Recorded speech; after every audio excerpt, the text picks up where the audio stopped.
Hi friends, నిన్న episode అంతా కూడా గొడవలు ఉంది. ఒకటేమో సంజన గారు ఫ్రాంక్, ఒకటేమో రీతు మాధురి గారు గొడవ, ఒకటేమో ఆయుష రీతు గొడవ. వైల్డ్ కార్డ్స్ వచ్చిన దగ్గర నుంచి గొడవలు ఎక్కువైపోయినాయి ఆట కంటే కూడా. సరే, ఓవరాల్గా ఎవరు బెటరో, ఎవరి వల్ల ఆ గొడవలు రేజ్ అవుతున్నాయి, కంటెంట్ వల్ల చేయాల్సి వస్తుందా, కంటెంట్ సంజన కంటే కూడా ఓవర్గా కంటెంట్ ఎవరు ఇస్తున్నారు అనేది చిన్న కామెంట్ చేయండి, లైక్ చేయండి, షేర్ చేయండి, సబ్స్క్రైబ్ చేయండి. ఫ్రాంక్ చేయడానికి సంజన గారు మాధురి గారు ఇద్దరు మాట్లాడుకున్నారు. చిన్న ఫ్రాంక్ చేద్దంటే వాళ్ళు బోర్ కొట్టిందంటే ఫ్రాంక్ చేద్దాం అనుకున్నారు. ఆ ఫ్రాంక్లో భాగంగా నా బొట్టు వెళ్ళబోయింది, నా స్టిక్కర్ పోయింది. ఆ కాన్వర్జేషన్లోకి వెళ్ళి చివరికి ఎక్కడికి వెళ్ళింది, సంజన గారు చేసిన తప్పులన్నీ బయట పెట్టేసింది మాధురి గారు. సందు దొరికింది కదా అని మొత్తం చెప్పేసింది బయటికి. ఇంకా సంజన గారు ఎప్పుడు నవ్వుతూనే ఉంటారు కదా, ఏం చేసినా కానీ. గుడ్డు పోతేనే అంతమంది అంటుంటేనే చలనం లేకుండా కూర్చుంది. ఇప్పుడు కూడా నవ్వుతూనే కూర్చుంది. అనుకో అంటుంది. చక్కగా మాధురి గారు pin to pin, point to point Sanjana గారు చేసిన దోతాలు మొత్తం మాధురి గారు లెక్క చెప్పి మొత్తం అంటానే ఉంది. ఈ సంజన గారు అవసరం అది ప్రాంక్ చేద్దాం అంటే ఎక్కువ అయిపోతుందని. ఇక వాళ్ళు అనుకుంది ఏంది, మధ్యాహ్నం సాయంత్రం కూడా కొనసాగిద్దాం ఇది అనుకున్నారు. కొద్దిసేపటికి ఎక్కువైపోతుంది మాధురి గారు చెప్పే అన్ని కూడా లిస్టు. ఇక తట్టుకోలేక సంజన గారు వద్దు కాపే అని అప్పుడు ఫ్రాంక్ అని చెప్పారు. సరే, వాళ్ళకి బోర్ కొట్టింది కాబట్టి సరదాగా జరిగిపోయింది. నెక్స్ట్ వచ్చేటప్పటికి దివ్య మాధురి గారు గొడవ. కూర ఎవరు వేసుకున్నారని ఆమెను అడిగింది, తనుజని అడిగింది. మాధురి గారు కొంచెం వేసుకున్నానని చెప్పింది. నన్ను అడగాలి కదా అని అంటే, నేను కొంచెమే వేసుకున్నానమ్మా అంటే, ఇప్పుడు అది కరెక్ట్ కాదు. కొంచెం వేసుకున్నప్పుడు నీకు ఆమె పడినప్పుడు వదిలేసేయాలి. నువ్వు నిన్నేంటివి నీతో మాట్లాడి నాకు ఇష్టం లేదని దివ్య అనింది. అన్నదానికి మాధురి గారు తను పలకరించట్లేదు. నీతో మాట్లాడి నాకు ఇష్టం లేదు, నీతో అస్సలు మాట్లాడి నాకు ఇష్టం లేదు అంది. అసలు మొత్తానికి ఫుడ్ మానిటర్నే మార్చేయమని అడిగింది మాధురి గారు. లేదండి నేను ఫుడ్ ఏదన్నా అన్నది. కళ్యాణ్ అందరిని అడిగాడు పోయి, మారుద్దాం అంటే మాకే ఇబ్బంది లేదు, మాకు ఓకే అని అందరూ అన్నారు. ఇద్దరు ఓకే అన్నారు. ఎవరు, ఫుడ్ మానిటర్ ఓకేనంట, ఫుడ్ వండే మాధురి గారు ఓకేనంట. వాళ్ళకేం నష్టం లేదు, కమ్మ వండితే తినేవాళ్ళే కదా వాళ్ళు, నష్టం లేదు. కానీ వీళ్ళిద్దరికే పట్టలేదు అక్కడ, మాధురి గారికి అని దివ్యకి. అది కూడా పడినప్పుడు మాధురి గారు కొంచెమే తిన్నానన్నది. దాన్ని ఏదో సరే ఈసారి రూల్ ఉంది కదండి, ఈసారి కొంచెం చెప్పండి అంటే సరిపోయిద్ది. దానికి నన్ను అడగాలి కదా, నన్ను అడగకుండా ఎవరు తినమన్నారు. ఇది దివ్య రూలు అనేది మాట కరెక్ట్ కాదు. అది కొంచెం వేసుకొని చెప్తుంటే కూడా అక్కడ కనపడిద్ది కదా, వేసుకునేదంతా కూడా చెప్తుంటే నన్ను అడగొద్దా అంటే, పలకరించట్లేదు కదా, నిన్న పలకనన్నావు కదా, పలకనంటే ఎట్లా పలకరించిద్ది. అది కొంచెం దివ్యనే ఎక్కువ చేసినట్టు అనిపించింది. ఎక్కడైతే దివ్య తప్ప, ఇక్కడ వేసుకున్నాను కొంచెం ఓపెన్గా చెప్పేసింది. సైలెంట్గా ఏం కూర్చోలేదు, నేనే వేసుకున్నాను కొంచెం చెప్పేసింది.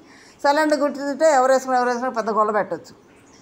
దానికి అందరూ మెంటలోళ్ళే వచ్చారని దివ్య అంటాం. అంటే దివ్య తెలివైందని మిగిలిన అందరూ మెంటలోళ్ళు అనమాట. అక్కడ ఏదో వాళ్ళు ఫ్రాంక్ చేసినప్పుడు కూడా ఆ మాట అంటుంది. కరెక్ట్ కాదు. దివ్య నోరుదోల కొంచెం మాటలు వదిలేస్తుంది, అట్లా కరెక్ట్ కాదు కదా. ఆమె యాటిట్యూడ్లో ఇప్పుడు మాధురి గారు బయట కూడా అట్లాగే ఉంటుంది కాబట్టి కొంచెం మాట గట్టిగా కటుగా వచ్చేసింది అన్నట్టు. ఇప్పుడు అనేది సపోజ్ ఎక్కడైనా కానీ ఫ్రెండ్లీగా కూడా అనుకుంటారు. ఏంటి జాగ్రత్తగా మాట్లాడినట్టు ఆమె నన్ను ఎక్కించుకుంటే మొత్తం చెప్పేసింది. కానీ అక్కడ మాధురి గారికి తెలియదు, అన్నయ్య అంటారు. తర్వాత సంజన చెప్పింది, నాన్న కాదు అన్నయ్య అంటదని. అరే నాకు తెలియదు, లేకపోతే అన్నయ్య అనేదాన్ని అన్నది. అది అక్కడ మాత్రం దివ్యదే తప్పు. పలకదు అన్నప్పుడు తను నెట పలకరించిద్ది. దివ్యది అక్కడ కూర దగ్గర తప్పు. అదే గొడవ అయిపోయింది. గిన్నెల దగ్గరికి వచ్చేటప్పుడు ఆయుష రీతు గొడవ. ఆ గొడవ అయిపోయిన తర్వాత ఆయుష ఏమంటుంది, చిన్న గిన్నెలు గొడవే, నైట్ తోవాల్సిన గిన్నెలు రీతు తోమకుండా పక్కన పెట్టేసింది. అది నేను ఎప్పుడైనా చెప్పానంటుంది. ఆయుష వచ్చి నైట్ నేను తోమనని గొడవ. దాంట్లో భాగంగా ఆయుష అంటదంట, నిన్న డెమోన్ నాకు డ్యాన్స్ నేర్పించాడు కదా, అది మనసులో పెట్టుకొని రీతు నాతో గొడవ పెట్టుకుంది అని అంటదంట. లైవ్లో అంటుంది ఆ మాటలు. మరి అయ్యుండొచ్చు, ఎందుకంటే వాళ్ళు ఎప్పటి నుంచో ర్యాప్ నడుస్తుంది కాబట్టి దానికి మధ్యలో వచ్చి ఇప్పుడు సపోజ్ ఎవరైనా సరే అంత ర్యాప్ ఉన్నప్పుడు ఒక అమ్మాయి వచ్చి డెమాన్తో డ్యాన్స్ చేస్తా అంటే ఉడుక్కోరా? ఎక్కడ దాకా ఎందుకు? పవన్ కళ్యాణ్ తోటి రీతు కొంచెం క్లోజ్గా ఉంటేనే డెమాన్ ఓర్చుకోలేకపోయాడు, ఉడుక్కుంటూ పక్క వెళ్ళిపోయాడు. మరి ఆ ఉడుకుతాను అమ్మాయి కూడా ఉంటుంది కదా, రీతుకు కూడా ఉంటుంది కదా. అయిపోయినాక మన ఇమ్మానేలు ఇంకా కొంచెం రెచ్చగొడతాం. అక్కడ ఎట్లుందంటే అసలే ర్యాప్ ఉంది, మీ గేమ్ పాడవుతుందని వాళ్ళు చెప్తున్నారు పక్కన. దానికి ఈ డ్యాన్స్ నేర్పటం, పైగా మన డెమాన్ డ్యాన్స్ నేర్పించటం. ఆయుష కావాలనే చేస్తుంది వాళ్ళిద్దరు నిడగొడటానికి, కావాలనే డ్యాన్స్ నేర్పించిన దగ్గరికి వెళ్తాం. ఇమ్మానేలేమో మా అమ్మాయికి మోసం చేశాడు, మా అమ్మాయిని ఎట్లా చేశాడు, మా అమ్మాయిని వదిలేసేటట్టున్నాడు, మా అమ్మాయి గుర్తురావట్లేదు, డెమాన్ని ఇక నాన్న జోకుల్లాగా మాట్లాడుతుంటే ఆ జోకుల్లో ఈ వాళ్ళకున్న బాండింగ్ అంతా కూడా బయట పెట్టేస్తున్నాడు ఇమ్మానేల్ వల్లే వీళ్ళ బాండింగ్లన్నీ కూడా హైలైట్ అయినాయి. ఏ స్కిట్ చేసినా మామగారు భరణిని, మీ కూతురు తనుజ అని, మా మమ్మీ సంజన అని, వీళ్ళ బాండ్ బయటకు రావట్లేదు. సంజనాది ఇమ్మానేల్ది ఎక్కువ స్కిట్లో కల్లా కూడా వీళ్ళయే ఎక్కువ బయటికి తీసేవాడు. ఇట్లా ఎక్కువ తీయటం వల్ల బాండింగ్ అనేది అట్లా పెరిగిపోయి బయటకు ఓవర్గా వెళ్ళిపోయింది. అది ఆ స్కిట్లు మూలంగా ఇమ్మానుల్ గారు చేసే స్కిట్లు మూలంగా ఆ విధంగా ఈ బాండింగ్లన్నీ కూడా ఎక్కువైపోయి ఇప్పుడు వాళ్ళు వచ్చిన వాళ్ళు కూడా బాండింగ్లో ఉంటుంది. అందుకే కానీ ఇప్పటికైనా వాళ్ళు కంట్రోల్ అవుతారంటే మళ్ళీ అయిపోయినాక దోషిస్తారా అంటున్నాడు. ఎవరు మన రీతుని డెమాన్, నేను వేసుకుంటా పో, నేను సాయంత్రం వేసుకుంటా పో అంటే గిన్నెలు దొరుకురా అంటే నేను తర్వాత దొంగతా పోండి. అప్పుడే అంత గోల అయితే మళ్ళీ ఏంటంటే గిన్నెలో ఉందో పిలిస్తే వచ్చిద్దా, సాయంత్రానికి బుజ్జగిచ్చుకొని బుగ్గలు లాక్కొని పొత్తిని పిచ్చుకొని ఏదో వేసుకుంటున్నాడు. డెమాన్ మారితే మనిషి అట్ అవుతాడు. అప్పుడు చెప్తూనే ఉన్నారు వాళ్ళు డెమాన్ మారు అని. డెమాన్ మారేటట్లేదు. అది ఈజీగా తీసుకోరా, అది ఊరికే డ్యాన్స్ నేర్పిన అంతేరా అని చెప్తున్నాడు మన రీతుకి. కరెక్ట్ కాదు అది. రీతు ఏమంటుంది వీళ్ళు నైట్ టైము తనుజ పడుకొని ఉంది. సాయి శ్రీనివాస్ వచ్చి వీళ్ళకి రీతుకి డెమాన్కి బయటే ఫ్రెండ్షిప్ ఉందంట అంటే ఎవరు అనుకుంటున్నారంటే సంజనాను మాధురి గారు బయట చెప్పుకుంటున్నారు అని నిద్రపోదానికి చెప్తున్నాడు వచ్చి. లేచి అవునా ఏం జరుగుతుందిరా నాకేం అర్థం కావట్లేదు, ఒకళ్ళు వచ్చాము ఇక్కడ ఏర్పడింది అంటారు, ఒకళ్ళు వచ్చాము బయట ఉందంటారు. నా నిద్రపడతలేదు లేచి వెళ్ళి నాన్న దివ్య ఏదంటే దివ్య అక్కడ ఉందేనంటే మాధురి దగ్గరికి వెళ్ళి నన్ను ఒక్కదాన్ని వదిలేసి వెళ్ళిపోతారు ఒంటరిగా అని నాకు ప్రోటీన్ కలిపినట్టు దివ్య కల్పిస్తుంది. అక్కడ మాధురిని అనడానికి కూర్చుంది. ఏదో బయట ఏం జరుగుతుందంట, ఏం లేదని మాధురి చెప్పట్లేదు. కానీ వాడు మాట్లాడుకున్నారు అది బయటే ఉందంట, ఇక్కడ కాదు అది బయటే ఫ్రెండ్షిప్ అంట అనేది.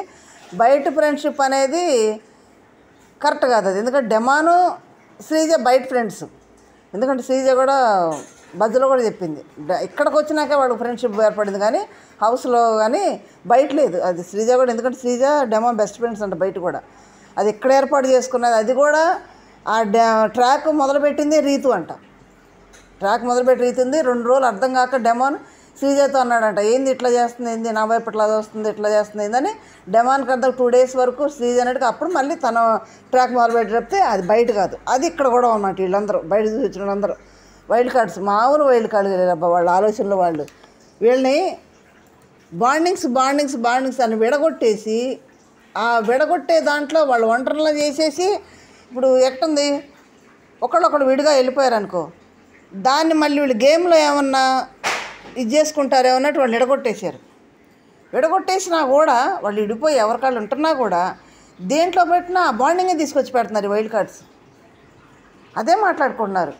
సరే ఆ గొడవ అయిపోయింది, రీతు గొడవ అయిపోయింది, ఆయుష గొడవ అయిపోయింది, ఇమ్మానుల్ జోక్ చేసాడు అయిపోయినాక గేమ్ కెప్టెన్సీ కంటెండర్గా ఎన్నుకోమంటే కరెక్ట్గానే ఎన్నుకున్నారు. భరణి గారికి ఛాన్స్ వస్తుందిగా రావట్లేదని రమ్మి ఎన్నుకున్నది కరెక్ట్గా ఎన్నుకున్నారు. గేమ్లోకి వెళ్ళేటప్పటికి స్టార్టింగ్ బన్నీ గారిని తీసేశారు. ఏది మాధురి గారు బన్నీ గారిని తీస్తున్నాను కానీ అందరూ యాక్సెప్ట్ చేశారు. లాస్ట్లో సుమన తీస్తానంటే ఒప్పుకోరా. ఎందుకు ఒప్పుకోలేదంటే తనుజ ఒక్కతుంది, సుమన్ ఉన్నాడు. సుమన్ను తీసుకుంటే ఎవరు ఎక్కువ సపోర్ట్ చేయరు. అదే తనుజని తీసుకుంటే అందరి సపోర్ట్ తనుజకు ఉంటుంది. వీళ్ళు చూడండి బాండింగ్లో ఉన్నారని వాళ్ళని ఎడగొట్టడానికి ప్రయత్నాలు చేసింది వీళ్ళే, పెద్దగా నామినేషన్లు చేసింది వీళ్ళే. మరి వాళ్ళు విడిపోయి ఎవరికాళ్ళకు ఉండటానికి ట్రై చేస్తుంటే కూడా వీళ్ళే మళ్ళీ ఒక గేమ్లోకి వచ్చేటప్పటికి వాళ్ళు హెల్ప్ చేసుకుంటారు, వాళ్ళు బాండింగ్ ఉందని మళ్ళీ వీళ్ళే మాట్లాడుతున్నారు. ఇక వాళ్ళు ఎవరికి చెప్పుకోవాలి అందుకే మన భరణి గారు అనేది వీళ్ళకి ఎన్ని చెప్పినా ఏం అర్థం కావట్లేదు. ఇంకేం చేయాలి, బాండింగ్ అని ఒకటే గోల్ చేస్తున్నారు. అంటే వాళ్ళని మెంటల్లీగా స్ట్రెస్ చేస్తున్నారు ఈ వైల్డ్ కార్డ్స్. స్ట్రెస్ చేసిన తనుజ అంతసేపు ఆడితే కూడా లాస్ట్కి వచ్చి ఏం చేశారు, మాధురి ఏముంది సుమన్ తీసేస్తానంది. అప్పటి వరకు మాధురి గారిని సపోర్ట్ చేసిన వాళ్ళ వైల్డ్ కార్డ్సే సుమన్ తీసేస్తానంటే ఒప్పుకోలే, లేదు తనుజని తీసేయి, ముందు తనుజ అన్నారు తర్వాత తనుజని తీసి ఎందుకు వాడు సపోర్ట్ వస్తారు. మళ్ళీ వీళ్ళు అదే బ్రెయిన్ అదే వాళ్ళు మెంటలీగా ఎట్లా చేస్తున్నారంటే స్ట్రెస్ ఒత్తిడి చేస్తున్నారు బాగా వైల్డ్ కార్డ్స్. ఆ రీజన్ తోటి తనుజని తీసేసారు అందరూ వస్తారని. వీళ్ళు లోపలికి వెళ్ళి కూడా ఏం మాట్లాడుకుంటున్నారు, వీళ్ళు గ్రూప్గానే ఉండి గుసగుసలాడుకుంటున్నారు, నిద్ర పట్టనీయట్లేదు, వాడు గ్రూప్గానే టాప్ 5కి వాళ్ళే వెళ్ళాలని చూస్తున్నారు. రీతు, డెమాను, కళ్యాణ్ వెళ్ళాలని చూస్తున్నారు. తనుజని కూడా బయటికి పంపించేస్తారు. అది జరగని పనులు. వీళ్ళే నిజంగా రాంగ్ ఆలోచిస్తున్నారు. తనుజని బయటికి పంపించడం అనేది ఎవరి తరం కాదు. అక్కడ అరిసిన మాధురి ఏమంటుంది, అరిసినంతసేపు అరిచేస్తుంది, సరే సైలెంట్ అయిపోద్ది, తర్వాత మామూలుగా అయిపోయి అందరితో మాట్లాడుతుంది. కానీ బయటకున్న ఫాలోయింగ్ అయితే మాత్రం మామూలుగా లేదు. బొమ్మరేలో జనీల టైపులో ఉంది, ఫాలోయింగ్ బాగుంది తనుజకి అంటుంది. ఓటింగ్ కూడా అదే రేంజ్లో పడుతుంది, మామూలుగా పడతలేదు. 35%, 100%లో 6గురిలో తనుజకే 35% అంటే మిగిలిన 65% మిగతా 5గురు పడుతుంది. అంటే ఏ రేంజ్లో ఓటింగ్ పడుతుంది చూడండి. అది అంత ఫ్యాన్ బేస్ అవనండి, వేరే ఏ విధమైన అవ్వండి. సాయి శ్రీనివాస్ ఏం ఆలోచిస్తున్నాడు, వీళ్ళు ఏం ఆలోచిస్తున్నారు, గౌరవ్ వాళ్ళు, ఆయిషా తనుజని బయటికి పంపించేస్తారు వీళ్ళు అనుకుంటున్నారు. వాళ్ళే వెళ్ళిపోతారు. Top 5 candidate Tanuja. టాప్ 5లో ఖచ్చితంగా తనుజ ఉండే క్యాండిడేట్. అక్కడ తనుజని పంపడం ఎవరి తరం కాదు. అక్కడ వాళ్ళ ఆలోచనలు, వాళ్ళ ఊహలో, ఎందుకంటే బాండింగ్ అని వాళ్ళ బ్రెయిన్ అంతా కూడా ఇచ్చేస్తున్నారు కాబట్టి ఆ ఊహలో వాళ్ళు ఆలోచించుకుంటున్నారు. అది వీళ్ళు ఆలోచించుకునేది ఏంటి, వీళ్ళు వచ్చేసి వాళ్ళు ఇప్పుడే కాదు ఫస్ట్ నుంచి కూడా టెనెంట్స్ ఉన్నప్పుడు కూడా మన గ్రూప్గానే ఉండాలి, గ్రూప్గా ఆడుకోవాలి అని కూడా చెప్పుకుంటూ వచ్చారు. ఇప్పుడు కూడా అలాగే ఉండరు. వాళ్ళు గ్రూప్గా ఉండారంటే గ్రూప్గా ఉంటారా, మీరు ఉంటున్నారు కదా గ్రూప్గా, వైల్డ్ కార్డ్స్ అందరూ గ్రూప్గా ఉంటున్నారు కదా, విడిగా కూర్చుంటున్నారు. కానీ కూర్చొని వీళ్ళ లూప్ హోల్స్ అన్నీ లాక్కుంటున్నారు. కానీ ఫ్రెండ్షిప్ చేసినట్టు నటించి మరి బయట ఏదైనా గేమ్కి వచ్చినప్పుడు గ్రూప్గా ఆలోచిస్తున్నారు కదా, అట్లా వాళ్ళు కూడా గ్రూప్గా ఉంటారు. ఫస్ట్ నుంచి ఉన్న వాళ్ళు 5 వారాలు బాండింగ్ వాళ్ళది. గ్రూప్గా లేకుండా అంత బాండింగ్ లేకుండా ఎట్టుంటారు. ఖచ్చితంగా ఒక 4-5 రోజులు ఫ్రెండ్షిప్గా ఉంటేనే ఏ అన్నా ఏ మామ అనే ఫ్రెండ్స్ ఒక బాండింగ్ ఏర్పడుద్ది. అట్లాంటిది 5 వారాలు ఫోన్ కాంటాక్ట్ లేకుండా, బయట అయిన వాళ్ళ కాంటాక్ట్ లేకుండా వాళ్ళకి వాళ్ళే అయిన వాళ్ళు అవుతారు, వాళ్ళే ఫ్రెండ్స్ అవుతారు, వాళ్ళే శత్రువులు అవుతారు, వాళ్ళే తనుకుంటారు, వాళ్ళే దిగ్గుకుంటారు. అట్లా ఉండకూడదు అనేది కరెక్ట్ కాదు. కానీ అది ఎమోషనల్ బాండింగ్ అయితే ఇబ్బంది. దివ్య భరణిలాగా మరీ ఎమోషన్ అయిపోయి నేనేమి వెళ్ళిపోతే నువ్వేమైపోతావు అనేది ఆ బాండింగ్ అయితే మాత్రం చాలా ఇబ్బంది. అది భరణి గారికి దెబ్బ అవుతుంది. ఇక్కడైతే మాత్రం వీళ్ళు బేపచ్చంగా కూడా మైండ్ గేమ్ ఆడుతున్నారు వరల్డ్ కార్డ్స్ని. రివ్యూ అంతా కూడా గొడవలే మామూలు గొడవలు కాదు. వీళ్ళు వైల్డ్ కార్డ్స్ వచ్చిన దగ్గర నుంచి గొడవలే, కంటెంట్ పోయి కంటెంట్ ఎక్కువైపోయింది.